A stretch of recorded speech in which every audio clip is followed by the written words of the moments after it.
Siphinde-ke sinibingelele siyithula le mida sithi-ke nje bafethu osukwini ake sifunde nawo umyalezo ushelo ntancane ephejini lakhe. Umuntu-ke umuntu ngabantu. Siyabonga bonke abasisapothileyo. Sibonge uNkulunkulu nedlozi ukube bebengekho ngabe asikho la. Bafethu lamazwi-ke abhalwe uNtencane lapha ephejini lakhe bekade khona esivezela ukuthi-ke usevuke nonyanyavu lwemoto entshasha enhle ngale ndlela eyisimanga. Uma-ke ufuna ukuzibonela kabanzi ungaphuthuma nje uthi shwi ephejini lakhe uyozibonela ukuthi-ke uNtencane ukhuluma ngani.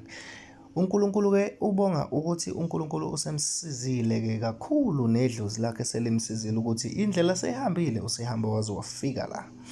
Njengamanje kuvele-ke kwadedelana imvula kwi-comment section yakhe lapha uNtencane.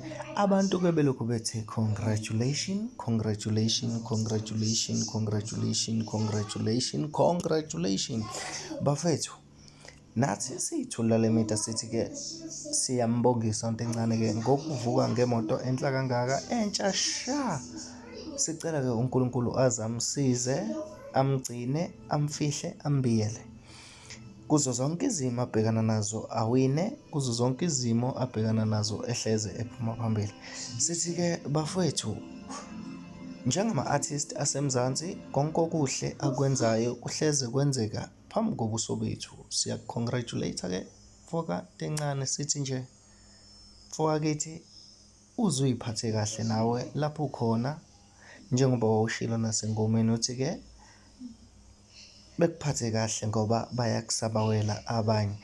Bafethu-ke siyithule mida sithi nje congratulations kuwe Tencane, siyabonga kakhulu. Kithi-ke ma-subscribers subscribe bese siyashare, sikhomente. Bafethu ngicela sisubscribe uze uthumele nabanye ukuthi abeze bezongena, ziyabuya.